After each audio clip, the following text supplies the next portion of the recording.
নমস্কাৰ প্ৰিয় দৰ্শক সংবাদ প্ৰবাহৰ আজিৰ খণ্ডলৈ আপোনালোকক স্বাগতম জনাইছো।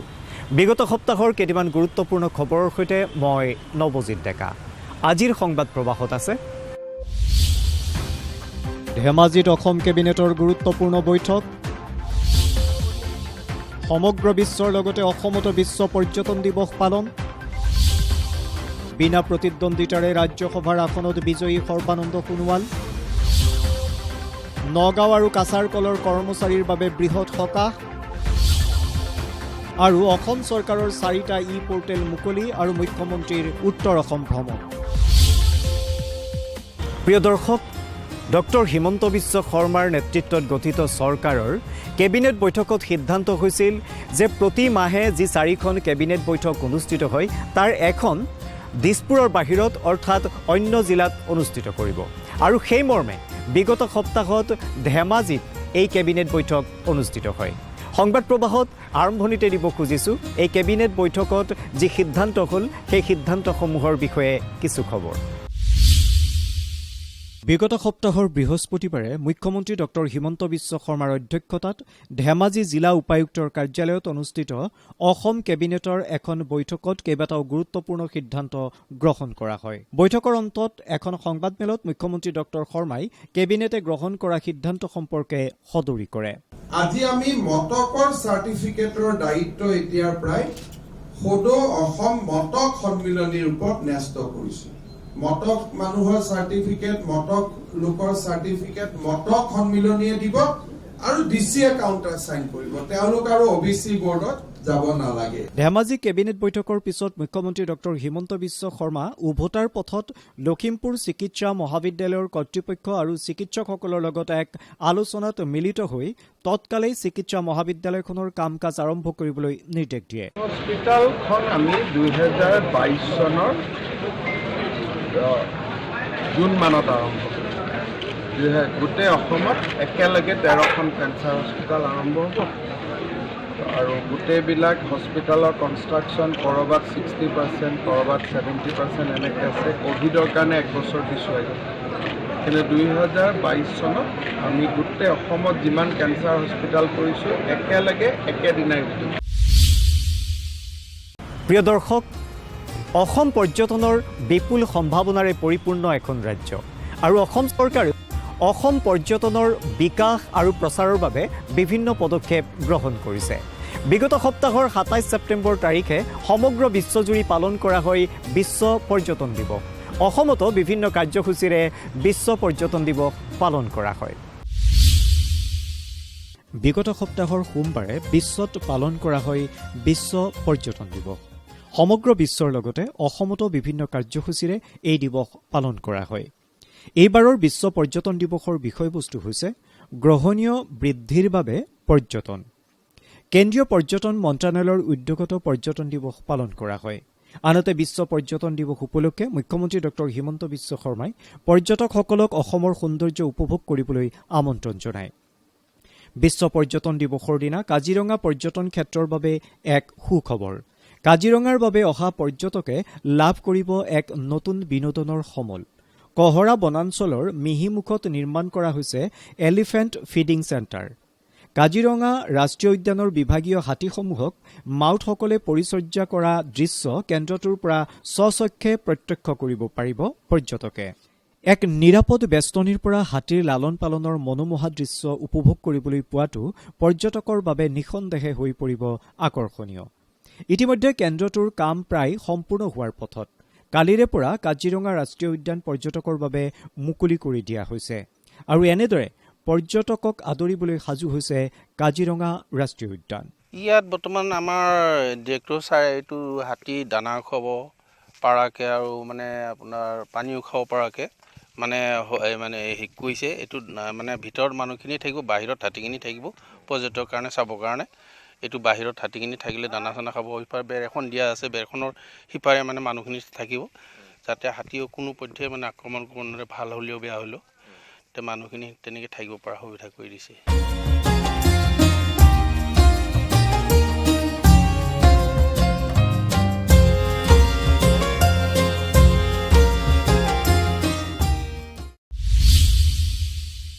টুৰিজিম ফৰ ইনক্লুচিভ গ্ৰোথ শ্লোগানেৰে বিশ্ব পৰিৱেশ দিৱসৰ লগত সংগতি ৰাখি গুৱাহাটীৰ শ্ৰীমন্ত শংকৰদেৱ কলাক্ষেত্ৰত আয়োজন কৰা এক অনুষ্ঠানত অংশগ্ৰহণ কৰে মুখ্যমন্ত্ৰী ডক্টৰ হিমন্ত বিশ্ব শৰ্মাই। এই অনুষ্ঠানতে মুখ্যমন্ত্ৰীগৰাকীয়ে অসমত পৰ্যটনৰ প্ৰচুৰ সম্ভাৱনাৰ কথা উল্লেখ কৰি এই ক্ষেত্ৰত বিভিন্ন পদক্ষেপৰ কথাও প্ৰকাশ কৰে। অনুষ্ঠানত ভালেকেইগৰাকী ব্যক্তিক আৰ্থিক সাহায্য প্ৰদান কৰাৰ কথা ঘোষণা কৰে মুখ্যমন্ত্ৰীয়ে। অনুষ্ঠানত মন্ত্ৰী বিমল বৰা প্ৰমুখ্যে ভালেসংখ্যক বিশিষ্ট ব্যক্তি উপস্থিত আছিল। অসমৰ প্ৰাক্তন মুখ্যমন্ত্ৰী তথা বৰ্তমানৰ কেন্দ্ৰীয় মন্ত্ৰী সৰ্বানন্দ সোণোৱালে অসমৰ খালী হৈ থকা একমাত্ৰ ৰাজ্যসভাৰ আসনখনত বিজয়ী হৈছে। বিগত সপ্তাহত সৰ্বানন্দ সোণোৱালে নিৰ্বাচনী বিষয়াৰ হাতৰ পৰা বিজয়ীৰ প্ৰমাণপত্ৰ গ্ৰহণ কৰে। সংবাদ প্ৰবাহত এইবাৰ দিব খুজিছো এই সম্পৰ্কে কিছু খবৰ।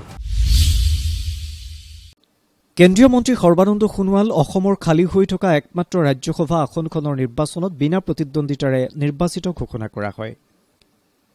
বিগত সপ্তাহৰ ২৭ ছেপ্টেম্বৰত অসম বিধানসভাৰ সচিবালয় কাৰ্যালয়ত উপস্থিত হৈ কেন্দ্ৰীয় মন্ত্ৰীগৰাকীয়ে তেওঁ বিজয়ী হোৱাৰ প্ৰমাণপত্ৰ গ্ৰহণ কৰে। প্ৰমাণপত্ৰ গ্ৰহণৰ সময়ত মুখ্যমন্ত্ৰী ডক্টৰ হিমন্ত বিশ্ব শৰ্মা, ৰাজ্যিক বিজেপিৰ সভাপতি ভৱেশ কলিতা, সাংসদ কুইন ওজা আৰু মন্ত্ৰী পীযুষ হাজৰিকাও উপস্থিত থাকে। পিছত সোণোৱালে ৰাজ্যসভাৰ নিৰ্বাচনত জড়িত আটাইৰে প্ৰতি ধন্যবাদ জ্ঞাপন কৰে। আজি ৰাজ্যসভাৰ নিৰ্বাচনৰ ৰিটাৰ্ণিং অফিচাৰে অন্য প্ৰতিদ্বন্দ্বী নথকাৰ বাবে আজি অভাজনক তেখেতে বিনা প্ৰতিদ্বন্দ্বিতাৰে নিৰ্বাচিত হোৱাৰ আজি তেখেতে প্ৰমাণপত্ৰখন মোৰ হাতত অৰ্পণ কৰে আৰু মই নিৰ্বাচনী গোটেই প্ৰক্ৰিয়াটো পৰিচালনা কৰা সকলোকে আন্তৰিক কৃতজ্ঞতা জ্ঞাপন কৰিছোঁ। অসম চৰকাৰৰ মাননীয় মুখ্যমন্ত্ৰী ডক্টৰ হিমন্ত বিশ্ব শৰ্মা ডাঙৰীয়াই যেনেধৰণে ল'লে আৰু লগতে ৰাজ্যিক সভাপতি ভৱেশ কলিতা ডাঙৰীয়াই যি উদ্যোগ ল'লে তাৰ বাবে মই তেখেতসকলক বিশেষভাৱে ধন্যবাদ জনাইছোঁ। লগতে মই বিশেষভাৱে অসমৰ বৰাক ব্ৰহ্মপুত্ৰ পাহাৰ ভৈয়ামৰ সমূহ ৰাইজলৈ শ্ৰদ্ধা আৰু কৃতজ্ঞতা জ্ঞাপন কৰিছোঁ। মাজুলী ৰাইজলৈ মই বিশেষভাৱে শ্ৰদ্ধা জ্ঞাপন কৰিছোঁ। নগাঁও আৰু কাছাৰ কাগজ কলৰ কৰ্মচাৰীসকলৰ ভৱিষ্যত অনিশ্চয়তাৰ ফালে গতি কৰিছিল। কিন্তু শেহতীয়া এখন বৈঠকে এই কৰ্মচাৰীসকলৰ মনত আশাৰ সঞ্চাৰ কৰিলে। বিগত সপ্তাহত মুখ্যমন্ত্ৰী ডক্টৰ হিমন্ত বিশ্ব শৰ্মা আৰু কাগজ কলৰ কৰ্মচাৰীসকলৰ মাজত অনুষ্ঠিত হয় এখন বৈঠক আৰু এই বৈঠকত সিদ্ধান্ত হয় যে কাগজ কলৰ কৰ্মচাৰীসকলক তেওঁলোকৰ প্ৰাপ্য আদায় দিয়া হ'ব। এই সম্পৰ্কে সংবাদ প্ৰবাহত কিছু খবৰ। বিগত সপ্তাহৰ অন্য এক গুৰুত্বপূৰ্ণ খবৰ, নগাঁও আৰু কাছাৰ কাগজ কলৰ কৰ্মচাৰীসকলৰ বাবে মুখ্যমন্ত্ৰী ডক্টৰ হিমন্ত বিশ্ব শৰ্মাই ৫৭০ কোটি টকাৰ আৰ্থিক পেকেজ ঘোষণা কৰাত কাছাৰ কাগজ কলৰ কৰ্মচাৰীসকল উৎফুল্লিত হৈছে। হাইলাকান্দি জিলাৰ পাঁচগ্ৰামত থকা কাছাৰ কাগজ কলৰ কৰ্মচাৰী আৰু কৰ্মচাৰীৰ পৰিয়ালৰ সদস্যসকলে মুখ্যমন্ত্ৰীৰ সিদ্ধান্তত সন্তুষ্ট হৈ একেমুখে ধন্যবাদ জনায়। আগন্তুক দুৰ্গা পূজাৰ পূৰ্বে আৰ্থিক পেকেজৰ ধন মুকলি কৰি দিবলৈও কাগজ কলটোৰ কৰ্মচাৰীসকলে আহ্বান জনায়। वो जो डिसीजन हुआ अच्छा हुआ है, इसीलिए हम लोग सीएम साहब को थैंक्स जनाता है और हम लोग को जब पेमेंट कर लेगा हम लोग चला जाएगा। সিএম সাহেবরে আমি এত ধন্যবাদ জানাচ্ছি যে আমরা যে 5 বছর ধরে যে পয়সা করে পাচ্ছি না সেই কষ্টের যে লাঘব নিজে করা এটার লাগি অশেষ ধন্যবাদ তাকে জানাই। ওইটা তো খুব ভালো ডিসিশন নিছে। অতদিন ধরে তো আমরা 5 বছর ধরে যা পরিমাণ কষ্ট, ছেলেমেয়েরাও মানে লেখাপড়াতে অনেক প্রবলেম হয়েছে। তো হিমন্ত বিশ্ব শর্মা স্যার যে এত বড় ডিসিশনটা মানে মুখ্যমন্ত্রী 3 মাসের মধ্যে নিছে, তানরে আমি বিশেষ করে ফ্যামিলির থেকে থ্যাঙ্কস জানাইতেছি। প্ৰিয় দৰ্শক, বিগত সপ্তাহৰ অন্য দুটি গুৰুত্বপূৰ্ণ খবৰ হৈছে অসম চৰকাৰে সৰ্বসাধাৰণ ৰাইজৰ সুবিধাৰ্থে 4টা ই-পৰ্টেল মুকলি কৰে আৰু অন্য এটি খবৰ হৈছে মুখ্যমন্ত্ৰী ডক্টৰ হিমন্ত বিশ্ব শৰ্মাই বিগত সপ্তাহত উত্তৰ অসম ভ্ৰমণ কৰি বিভিন্ন কাৰ্যসূচীত অংশগ্ৰহণ কৰে। সৰ্বসাধাৰণ ৰাইজৰ সুবিধাৰ্থে বিগত সপ্তাহৰ সোমবাৰে অসম চৰকাৰে নতুনকৈ 4টা ই-পোৰ্টেল মুকলি কৰিছে। মুখ্যমন্ত্ৰী ড হিমন্ত বিশ্ব শৰ্মাই গুৱাহাটীৰ অসম প্ৰশাসনীয় পদাধিকাৰী মহাবিদ্যালয়ত employment exchanges of Assam, CM COVID Relief Scheme of Drivers, Conductors and Handymen of Inter-District Buses, Distribution of Toolkits to Bamboo Artists and E-Ticketing of Majuli Jorhat Ferry Services শীৰ্ষক ই-পোৰ্টেল কেইটা মুকলি কৰে। অনুষ্ঠানত ভাষণ দি মুখ্যমন্ত্ৰীয়ে কয় যে এই পোৰ্টেলৰ জৰিয়তে জনসাধাৰণে ক্ষীপ্ৰ, স্বচ্ছ আৰু সঠিক ৰূপত সেৱাসমূহ লাভ কৰিব। এই পোৰ্টেলৰ জৰিয়তে জনসাধাৰণে কাৰ্যালয়লৈ নহাকৈ ঘৰতে বহি সেৱা লাভ কৰিব পাৰিব। এই অনুষ্ঠানত পৰিবহণ মন্ত্ৰী চন্দ্ৰমোহন পাটোৱাৰীও উপস্থিত আছিল। চৰকাৰ গঠন হোৱাৰ দিনৰ পৰা আমাৰ এক প্ৰকাৰ আমি এটা মিছনত কাম কৰি আছো যে অসমৰ ৰাইজক আমি কেনেকে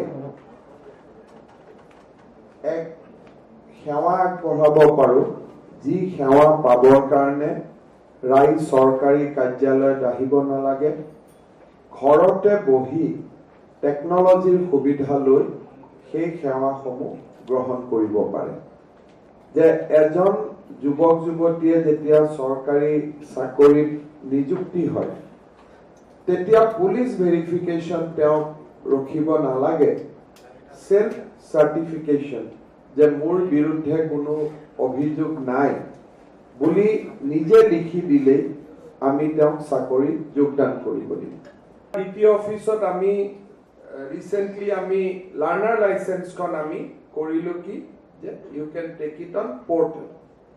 in next 15 days Puja gift আমি ৰাইজক দিব খুজিছো যে ৰিনিউৱেল অফ ড্ৰাইভিং লাইচেন্স আমি দ্বিতীয় অফিচত যাব নালাগে, কাৰণ এজন যিকোনো গভৰ্ণমেণ্ট ডাক্তৰে লিখি দিব হি ইজ মেডিকেলি ফিট, লাইচেন্সখনৰ নম্বৰটো মই দি দিম, ৰিনিউৱেল কাৰ্ডখন অট'মেটিক আহি যাব। বিগত সপ্তাহত মুখ্যমন্ত্ৰী ড হিমন্ত বিশ্ব শৰ্মাই উত্তৰ অসম ভ্ৰমণলৈ যায়। 29 ছেপ্টেম্বৰ তাৰিখে মুখ্যমন্ত্ৰীগৰাকীয়ে বিহালীৰ বৰভিল চাহ বাগিচাৰ শ্ৰী শ্ৰী কালী মন্দিৰত উপস্থিত হৈ আশীষ লোৱাৰ অন্তত চিলাহাৰণ প্ৰাথমিক বিদ্যালয়ত কণ কণ শিশুৰ মাজত পুষ্টিকৰ খাদ্য বিতৰণ কৰে। ইয়াৰ পিছতে মুখ্যমন্ত্ৰী ড হিমন্ত বিশ্ব শৰ্মাই বিয়লি বিশ্বনাথ জিলাৰ গহপুৰত উপস্থিত হয়। গহপুৰৰ খাহীগাঁৱত উপস্থিত হৈ 5টাকৈ স্থানৰ বিভিন্ন কাৰ্যসূচীত অংশগ্ৰহণ কৰে। নিৰ্মীয়মান খাহীগাঁও ষ্টেডিয়ামৰ কাম কাজৰ বুজ লোৱাৰ লগতে শ্বহীদ কনকলতা বৰুৱা আৰু মুকুন্দ কাকতি গড়কাপ্তানী পথছোৱা মুকলি কৰে। বহুতবিলাক ঘটনা মানুহে কয় যে যাৰ দ্বাৰা এই মাৰ পৰা মানুহে বহুত বেছি আশীৰ্বাদ পাইছে, ৰাস্তা দেখা পাইছে। মই ক'ভিডৰ সময়ত যেতিয়া ইয়াত আহিছিলোঁ তাৰ পিছত আমাৰ অসমত যিমান ক'ভিড হ'ব লাগিছিল সিমান ক'ভিড আমি দেখা পোৱা নাছিলোঁ। মানুহৰ চেষ্টা লাগিব, ডাক্তৰৰ চেষ্টা লাগিব, লগত নেদেখাজনৰো আশীৰ্বাদ লাগিব মানুহে জীৱনত আগবাঢ়িব হ'লে আৰু সমাজখনক আগুৱাই লৈ যাবৰ বাবে। সেইকাৰণে মই ৰাইজক ক'ম যে ব্যৱহাৰিক জীৱনৰ মাজতো য'তে সময় পাওঁ সত্ৰ, নামঘৰ, মন্দিৰ সকলোতে অকণমান ভগৱানৰ ওচৰত প্ৰাৰ্থনা কৰিলে মন পবিত্ৰ হ'ব আৰু আমিও আগবাঢ়ি যাবলৈ বহুত প্ৰেৰণা পাম। গহপুৰত শ্বহীদ কনকলতা বৰুৱাৰ বাসভৱনত যোৱাৰ সৌভাগ্য হ'ল। তাতেই শ্বহীদ মুকুন্দ কাকতি, কনকলতা বৰুৱা আৰু ৰামপতি ৰাজখোৱাৰ মুক্তিযোদ্ধা ৰামপতি ৰাজখোৱাৰ পৰিয়ালবৰ্গক সাক্ষাৎ কৰিলোঁ, মনৰ কথা বতৰা আমি পাতিলোঁ। কল্যাণী দেৱালয়ৰ লগত আজি 2-3 বছৰৰ পৰা ইয়াৰ নিৰ্মাণৰ সৈতে মই কিবা নহয় কিবা প্ৰকাৰে জড়িত হৈ আছোঁ। এই মন্দিৰটোক এটা দেৱালয়খনক পৰ্যটকৰ আকৰ্ষণ কেন্দ্ৰ হিচাপে গঢ়ি তোলাৰ বাবে আমি বিভিন্ন প্ৰচেষ্টা লৈছোঁ। মই ভাবোঁ যে অহা 1-1.5 বছৰৰ ভিতৰতে এই কল্যাণী দেৱালয়খন এটা পৰ্যটকৰ বাবে অত্যন্ত আকৰ্ষণৰ কেন্দ্ৰবিন্দু হৈ গঢ়ি উঠিব। প্ৰিয় দৰ্শক, সংবাদ প্ৰবাহত এইবাৰ দিব খুজিছোঁ অন্য দুটিমান গুৰুত্বপূৰ্ণ খবৰ। অচিৰে সমাজ কল্যাণ বিভাগত ব্যাপক সংস্কাৰ সাধন কৰা হ'ব, এই কথা উল্লেখ কৰে অসম চৰকাৰৰ বিত্ত আৰু সমাজ কল্যাণ বিভাগৰ মন্ত্ৰী অজন্তা নেওগে। বিগত সপ্তাহৰ 29 ছেপ্টেম্বৰ তাৰিখে বিশ্বনাথ জিলাৰ চতিয়াৰ ব্যৱসায়িক কেন্দ্ৰস্থলৰ মাজমজিয়াত অৱস্থিত ৩ নম্বৰ চতিয়া গাঁও পঞ্চায়তৰ সভাকক্ষত পঞ্চায়ত প্ৰতিনিধি হিতাধিকাৰীৰ লগতে সমাজ কল্যাণ বিভাগৰ বিষয়া কৰ্মচাৰীসকলৰ লগত এক আলোচনাত মিলিত হোৱাৰ পিছত সাংবাদিকৰ সৈতে হোৱা বাৰ্তালাপত এই কথা প্ৰকাশ কৰে মন্ত্ৰীগৰাকীয়ে। অংগনৱাড়ী কেন্দ্ৰৰ পৰা বিতৰণ কৰা খাদ্য সামগ্ৰীৰ ক্ষেত্ৰত যাতে কোনো ধৰণৰ দুৰ্নীতি সংঘটিত হ'ব নোৱাৰে তাৰ বাবে শিশুৰ বাবে আবণ্টন হোৱা খাদ্য সামগ্ৰী শীঘ্ৰেই পেকেটিং কৰি বিতৰণ কৰা হ'ব বুলিও জানিবলৈ দিয়ে মন্ত্ৰীগৰাকীয়ে। এই বিভাগটোক আমি সম্পূৰ্ণ আজি স্বচ্ছভাৱে ৰাইজৰ ওচৰত নিবলৈ চেষ্টা কৰিছোঁ। তাত আপোনাক মই কৈছোঁ যে এইবাৰ আৰু আমি ডাঙৰ পদক্ষেপ লৈছোঁ। সেই পদক্ষেপটো হৈছে যে আগতে চাউল যিটো লিফ্ট কৰিছিলে 1 কেজি চাউল আমি বাহিৰত কিনো, খোলা বজাৰত আমি কিনো, সেই চাউলটো এতিয়া আমি FCI পৰা কিনিম। তেতিয়াতো 30 টকাত আমি 1 কেজি চাউল কিনিছোঁ, 33 টকাত কিনি, এতিয়া 3 টকাত চাউলটো পাব। কিমান ছেভিং হ'ব? 30 টকা। সেই 30 টকাৰ এটা শিশুৱে আৰু এডিশ্যনেলি খোৱা খাদ্য পাব। গতিকে মই আপোনাক সম্পূৰ্ণ দৃঢ়তাৰে কৈছোঁ যে আমি গোটেই ব্যৱস্থাটোৱে যাতে কোনো ধৰণৰ এটা মানে দুৰ্নীতি নোহোৱাকৈ আমি এই বস্তুবিলাক খাদ্যবিলাক যাতে আমি মানুহৰ বেনিফিচিয়াৰী ওচৰত নিব পাৰোঁ সেইটো আমি প্ৰচেষ্টা কৰি আছোঁ। সমাজ কল্যাণ বিভাগটো তাত সংস্কাৰমুখী কৰিবৰ কাৰণে আমি চেষ্টা কৰিছোঁ। আপোনালোকে শুনিছে যে যোৱাবাৰ বাজেটত আমি গোটেই যিবিলাক আমাৰ অংগনবাড়ী মানে ঘৰবিলাক আছিলে, ঘৰবিলাক আমি মডেল অংগনবাড়ী কেন্দ্ৰ নিৰ্মাণ কৰিবলৈ আমি আগবাঢ়িছোঁ। আপোনালোকে তাৰ পৰিৱৰ্তনটো আপোনালোকে 3-4 মাহ পিছত দেখিবলৈ পাব। এটা মানে কেন্দ্ৰত আমি 25 লাখ টকা দিছোঁ আৰু তাৰ নিৰ্মাণৰ দায়িত্ব স্থানীয় বিধায়কসকলৰ থাকিব। বিগত সপ্তাহত অসমৰ 5টা বিধানসভা সমষ্টিৰ উপ নিৰ্বাচনৰ দিন ঘোষণা। ভাৰতৰ নিৰ্বাচন আয়োগে মঙলবাৰে অসমকে ধৰি 14খন ৰাজ্যৰ 30টা বিধানসভা সমষ্টি আৰু 3খন ৰাজ্যৰ 3টা লোকসভা সমষ্টিৰ উপ নিৰ্বাচনৰ দিন ঘোষণা কৰে। অসমৰ নিৰ্বাচন অনুষ্ঠিত হ'বলগা 5টা সমষ্টি হ'ল হাওৰা, মৰিয়নি, তামুলপুৰ, গোসাইগাঁও আৰু ভৱানীপুৰ। এই সমষ্টিসমূহত অহা 30 অক্টোবৰত ভোটগ্ৰহণ কৰা হ'ব আৰু 2 নৱেম্বৰত ভোট গণনা অনুষ্ঠিত কৰা হ'ব। প্ৰাৰ্থীসকলৰ মনোনয়ন পত্ৰ দাখিলৰ অন্তিম দিন হৈছে 8 অক্টোবৰ।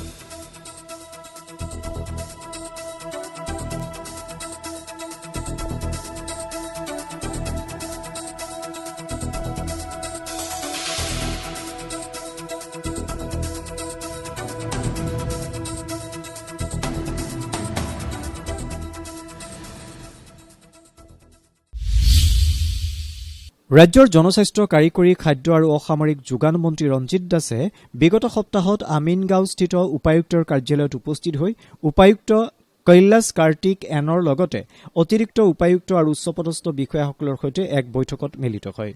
মন্ত্ৰীগৰাকীয়ে বিভাগীয় কাম কাজৰ অগ্ৰগতিৰ বুজ লৈ অসমক দেশৰ 5খন শ্ৰেষ্ঠ ৰাজ্যৰ এখন কৰিবলৈ সকলোৰে ঐকান্তিক প্ৰচেষ্টাৰ বাবে আহ্বান জনায়। কামৰূপ জিলাৰ 2টা বিভাগ, বিশেষকৈ আমাৰ ফুড এণ্ড চিভিল ছাপ্লাই আৰু লগতে আমাৰ যি পাব্লিক হেল্থ, এই 2টা বিভাগৰে মই ৰিভিউ কৰিছিলোঁ আৰু ৰিভিউ কৰাৰ পিছত সন্তুষ্টি প্ৰকাশ কৰিছোঁ। কাৰণ কিয় ইতিমধ্যে আপোনালোকে সকলোৱে জানে যে জল জীৱন মিছনত আমাৰ প্ৰতিখন জিলাতে কাম চলি আছে আৰু আমাৰ জিলা উপায়ুক্তৰ নেতৃত্বত আৰু সকলো ষ্টাফ আৰু পাব্লিক হেল্থৰ সকলো ষ্টাফৰ বাবে আমি যোৱাকালি সেই এচিভমেণ্ট পালোঁ। অৰ্থাৎ যোৱাকালি আমাৰ 10,025টা ঘৰলৈ কানেকশ্যন আমাৰ সম্পূৰ্ণ হৈছে আৰু আজিৰ দিনটো আৰু কাইলৈৰ দিনটো মিলি পেলাই হয়তো ইয়াতে প্ৰায় আৰু 1000 বাঢ়ি যাব। গতিকে জল জীৱন মিছনৰ ক্ষেত্ৰত আমি খুবেই সন্তুষ্ট। মন্ত্ৰী ৰঞ্জিত দাসে কামৰূপ জিলাৰ চাংচাৰী বিদ্যাপীঠত থকা কোভিড প্ৰতিষেধক কেন্দ্ৰ পৰিদৰ্শন কৰাৰ লগতে বেজাৰা সমূহীয়া চিকিৎসা কেন্দ্ৰ, গৌৰীপুৰ প্ৰাথমিক বিদ্যালয় আৰু বেজাৰা জলবিদ্যুৎ আঁচনিৰ পৰিদৰ্শন কৰে।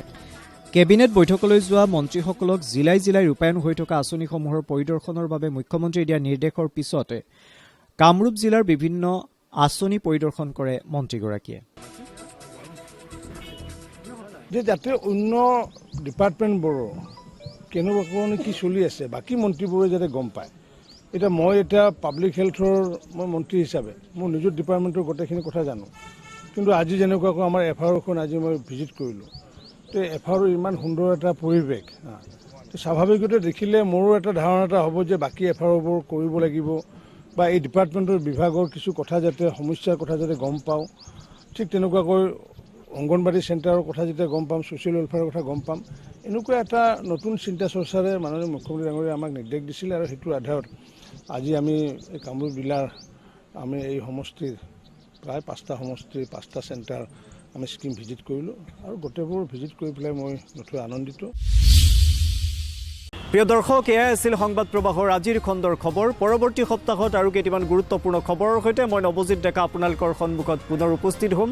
আপোনালোকে চাবলৈ নাপাহৰিব DD অসমৰ অনুষ্ঠান সংবাদ প্ৰবাহ সম্প্ৰচাৰিত হয় প্ৰতি শনিবাৰে পুৱা 9:30 বজাত। তেতিয়ালৈ বিদায় লৈছোঁ, নমস্কাৰ।